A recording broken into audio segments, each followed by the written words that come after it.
Greetings to everyone. I am Rian Lopez and I will be going to talk about Plato's The Allegory of the Cave.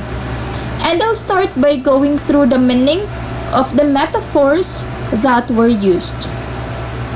So the first one, cave. Plato contrasts reality with our perception of it by using the cave as a symbolic depiction of how people interact with their environment. These two concepts corresponds to the story's two worlds, the world outside and the world inside the cave. The second metaphor is shackles. The shackles stand in for the conviction that held the inmates to the distorted world. They are willing to remain connected to something that they completely comprehend, even when they are aware that there is a roof just over their heads. The third one is shadows. Although these shadows constitute the prisoner's reality, they are not a true reflection of the outside world. The items beneath the sun symbolize the genuine shapes of objects, which we can only understand via reason, while the shadows represent the portion of reality that we typically perceive through our senses. The fourth one is light. Light demonstrates a thorough understanding of life beyond the cave. A prisoner has a chance to be set free whenever he tries to have a thorough understanding of his present situation. The last word is prisoner. The inmates stand in for individuals in general, especially those who are immersed in the world of outward appearances. People no longer have the capacity to discern truth or the true problems of the world. Second question, describe how the people in the cave are situated in Plato's parable. Why can't they move their legs or necks to take a look around? What is the only thing they are capable of seeing? What is their only source of light? So in the allegory, Plato compares those who are ignorant of the theory of forms to prisoners who are constrained to a cave and are unable to turn their heads. The cave wall is all they can make out. A fire rages behind them. A barrier that puppeteers may walk down separates the flames from the inmates.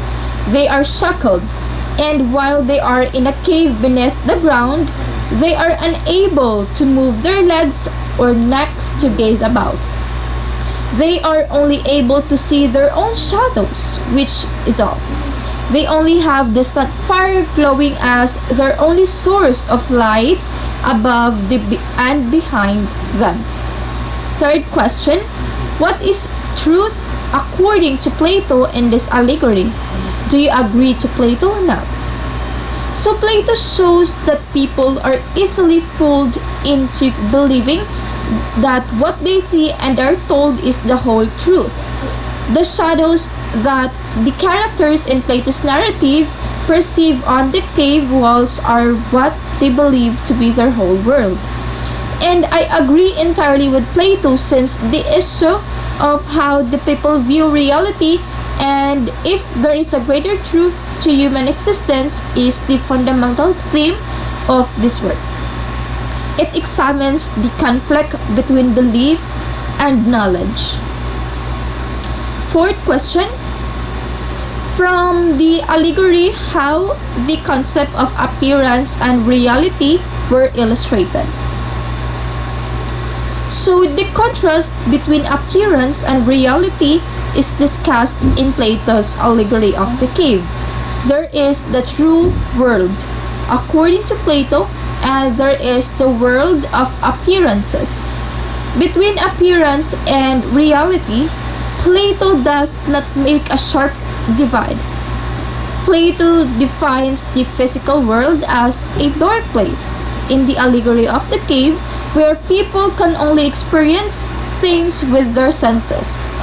These things were described as phenomena or weak representations of reality by Plato. And as a result, people are not able to learn about genuine reality in the physical world. Last question. What important lessons you learn from the allegory?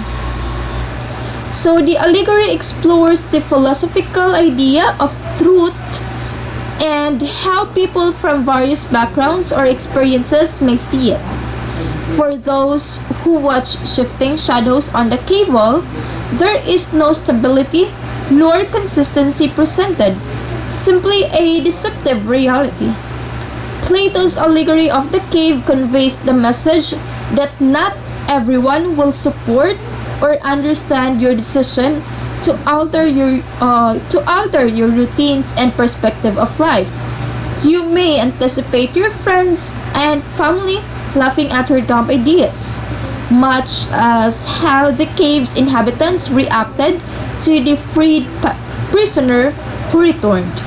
So in this fable, Plato discusses the possibility of objects in the real world having deceptive appearances.